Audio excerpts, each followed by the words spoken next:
ভর্তা। পটলের ভর্তার জন্য আমি পটলগুলো জলে ধুয়ে ভিজিয়ে রেখেছি।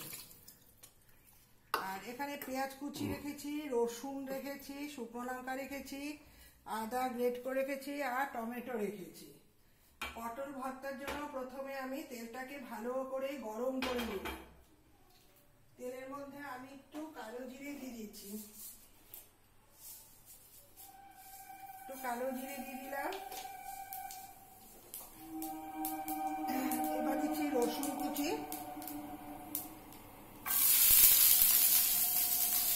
শুকনো লঙ্কা, যেহেতু জলের মধ্যে আছে ছটফট আওয়াজ হচ্ছে,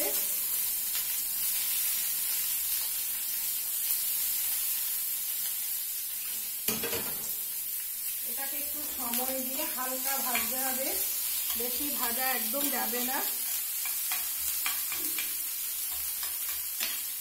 পেঁয়াজটা একটু কালারের জন্য আমি নুনটা আগে দিয়ে নিচ্ছি। নুনটা বেশি যাবে না, কেন অল্প একটু ভর্তা আর কষাতে কষাতে অনেকটাই কমে আসে, তার জন্য আমি নুন আর হলুদটা আগেই দিয়ে দিচ্ছি। এর মধ্যে চিনিটা এখন অ্যাড করবো না, পরে করব। এটা নুনটা দিয়েছি পেঁয়াজটা নরম হওয়ার জন্য, আর দিয়ে দিচ্ছি টমেটো আর শুকনো লঙ্কাটাও বেশ সুন্দর লাল হয়ে ফুলে উঠেছে।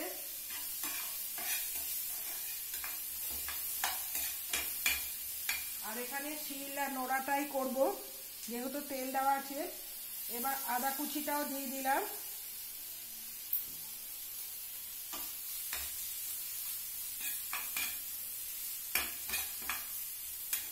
পেঁয়াজটা একটু লাল হয়েছে আর রসুনটাও একটু নরম হয়ে গেছে। বেশি একদম পোড়া পোড়া ভাজা কোনো দরকার নেই, হালকা ফ্লেভার, যাতে কোনো গন্ধ না থাকে পেঁয়াজ রসুন আদা। এর মধ্যে আরেকটু তেল এড করতে হবে, যেহেতু আমি অল্প তেল দিয়েছিলাম, একবারই তেল দিয়ে ভাজতে হবে। পেঁয়াজটা সুন্দর লাল কালার এসে গেছে, আদা রসুনের কোনো কাঁচা গন্ধ যাতে না থাকে আমি একটু তেলের মধ্যে আবার ভালো করে ভেজে নিচ্ছি। এইবার আমি জল ছড়ানো পটলগুলো এর মধ্যেই দিয়ে দিচ্ছি।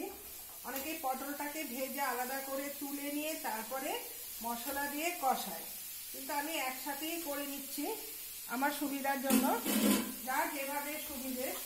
অনেকে বলছে পটলটা আগে ভেজে নিলে ভালো হয়, কিন্তু যেহেতু আমি পেঁয়াজ আদা রসুন একদম হালকা বেশি ভাজিনি, হালকা করে ভেজেছি, তার জন্যই আমি এবার শুকনো লঙ্কাটা আমি তুলে নিই, কেন শুকনো লঙ্কাটা বেশি ভাজলে পোড়া পোড়া হয়ে যাবে। এই শুকনো লঙ্কাটা নামিয়ে রাখলাম। এইবার আমি কি করছি, এটার মধ্যে গ্যাস বাড়িয়ে আমি একদম পটলটাকে একটু লাল লাল করে ভেজে নিচ্ছি। এখানে যেহেতু আমি চিনিটা অ্যাড করিনি, এবার চিনিটাও আমি দিয়ে দেব। আর পটলটা আমার থেকে একটু জলটা ছাড়বে, ওই জলটার মধ্যে দিয়ে পটলটা সুন্দর আবার জলও শুকিয়ে যাবে। আর এগুলো সাধারণত ফ্রাইং প্যান করলে ভালো হয়, চতুর্দিকে যে জলটা বেরোবে আবার জলটা সঙ্গে সঙ্গে শুকিয়ে যাবে। আর কড়াইতে কি হয়, কড়াইটা যেহেতু মাঝখানে গোল থাকে, জলটা টানতে একটু টাইম লাগে। আর যখন তোমার ভর্তা টাইপের, তখন ছড়ানো প্যানে, আর যদি না থাকে লুচির চাটুতেও করা যায়। দেখো একটু সুন্দর একটু ভাজা ভাজা হয়ে এসেছে আর তেলটাও বেশ সুন্দর ছেড়ে এসেছে। এর মধ্যে যেহেতু চিনিটা দিয়ে অল্প একটু চিনিটা দিয়েছি কালারের জন্য। এখন পটল সমস্ত কিছু আমি এইভাবে লাল করে নিচ্ছি। আর এর মধ্যে একটু বাদাম দিয়ে দিচ্ছি, যেহেতু আমার কাছে খোসা ছাড়ানো বাদাম আছে, অল্প কয়েকটা বাদাম আমি এত করে নিচ্ছি। বাদামটা দিলে না, বাদামের যে একটা গন্ধ, ভর্তাটা বেশি ভালো লাগে। একটু ভাতটাও দিয়ে দিলাম অল্প একটু, আর তার মধ্যে আরেকটু তিল, একদম সামান্য একটু তিলটা দেখতেই পাচ্ছ, বেশ গন্ধটার জন্য। একটা তিল ভাজা গন্ধ, বাদাম ভাজার গন্ধ বেশ ভালো লাগে। এর মধ্যেই আমার সমস্ত কিছু উপকরণগুলো দেওয়া হয়ে গেছে, আর কিছু উপকরণ দেওয়া দেখাবে। সুন্দর লাল লাল হয়ে গেছে, পটলটাও একটু কালার এসে গেছে। এবার ঠান্ডা করে আমি নোড়ার মধ্যে বেটে দেবো। এবার বাটলে এগুলো কি হবে, মিহি পেস্ট হয়ে যাবে। এখানে আমার গ্যাসটা অফ করে দিচ্ছি। এবার ঠান্ডা হওয়ার অপেক্ষা যেন আমাকে একটু রাখতে হবে। এবার এখানে কিছুটা নোড়াতে রাখছি আর কিছুতে কড়াইতে রাখছি, কেননা খুব তাড়াতাড়ি ঠান্ডা হওয়ার জন্য। এটাকেও আমি ছড়িয়ে রেখেছি, গ্যাসটা বন্ধ।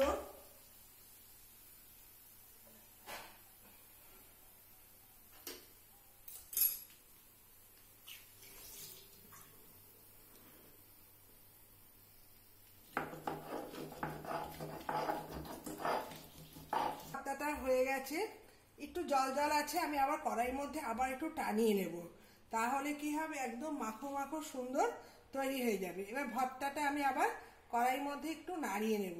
যেহেতু পটলের খোসাটা আমার ছিল, এটা আমি ফেলে দিলাম। দেখো কি সুন্দর পটলে, এখানে এই গরম গরম ভাতের সাথে এই পটল ভর্তাটা খেতে খুবই ভালো লাগে। এটা কড়াইয়ের মধ্যে আবার একটু টানিয়ে নিলে একদম মাখো মাখো হবে, বুঝেছো? যত সুন্দর টানানো যাবে তত সুন্দর ভালো হবে। তা পটল ভর্তা দিয়ে গরম গরম ভাত হয়ে যাবে, ব্যাস, এ দিয়ে অনেক এক থালা ভাত খাওয়া যায়। এবার বলছি আমাদের ভালো থাকার জন্য কিছুটা টিপস অনেকেই বলছে, এটা নিজেদের ক্ষেত্রেও অ্যাপ্লাই করে দেখলাম, সত্যি ভালো জিনিসটা। কিন্তু কি ব্যাপার হচ্ছে, বলছে কানে কম শুনতে হবে, চোখে কম দেখতে হবে, মুখটাকে বন্ধ রাখতে হবে। আজকাল আমাদের এখানে নেগেটিভের সংখ্যা খুবই বেড়ে যাচ্ছে, আর মিথ্যাবাদী কথা, নিজেরা মিথ্যা কথা বলবে, আর যারা কথা কম বলে তাদের ওপর চাপাতে তো খুব সুবিধা। এখন তো সৎ ব্যক্তির সংখ্যা তো কমে যাচ্ছে, অসতের সংখ্যা বেড়ে যাচ্ছে। আর অসৎ লোকেরা ফাঁদ নিয়ে বসে আছে, কি করে তাকে ঠকানো যায়, কি করে তাকে ছোট করা যায়। এইসবের থেকে যারা বোকা মানুষ তাদেরকে বলি, আর মানুষকে ভালোবেসে কোনো লাভ নেই। যত বেশি ভালোবাসবে তত বেশি ক্ষতি কিন্তু নিজের।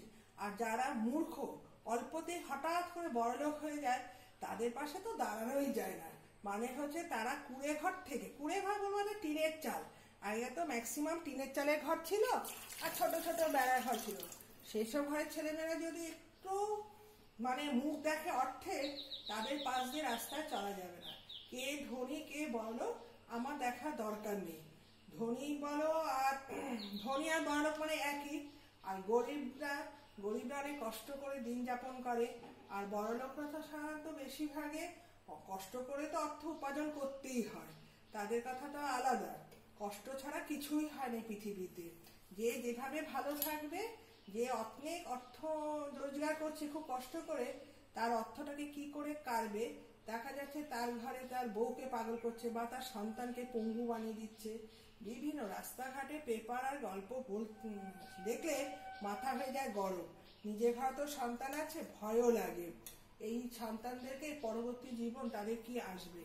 এখন যত দিন যাচ্ছে ততই খালি খারাপ লক্ষণটাই দেখা যাচ্ছে, ভালো গুণ এখন জীবন থেকে, সবার জীবন থেকেই চলে যাচ্ছে। যাই হোক, এত সংগ্রাম করে মানুষকে বাঁচার যে কত কষ্ট যার জীবনে হয় সেই একমাত্র বোঝে। তখন তাকে উল্টিয়ে বুঝিয়ে দেবে, আমার জায়গাটা এসে দাঁড়াও, তারপরে কথা বলবে। সবাই বড় বড় কথা বলতে পারে, কাজের বেলা জিরো। এই কাজে জিরো না দিয়ে কাজ করে দেখাও। অন্যকে ছোট করে কখনো ভালো থাকা যায় না। নিজেকে ভালো থাকতে গেলে সৎ পথে অর্থ আয় করো, নিজেকে ভালো রাখো, তাহলে সবকিছু জয় হবে। আর মিথ্যাবাদীর আশ্রয় না নিয়ে সৎ পথে চলো, তাহলে জীবনটা হয়তো ভালো থাকবে। তুমি কত ভালো মানুষ আমরা এখন বলতে গেলে তোমার হয়তো খারাপ লাগবে। একদিনে নিজেদের কথাগুলো ভুলে যায়, অন্যকে আবার আসে ছোট করতে। যারটা খেয়ে বড় হয় তাকেই আসে ছোট করতে। এটাই হলো আমাদের বাস্তব। তোমরা সাথে থেকো। এই যে পটলটা কিছুটা করেছি, এইবার আমি কি করব, এইটাকে আবার বাটবো।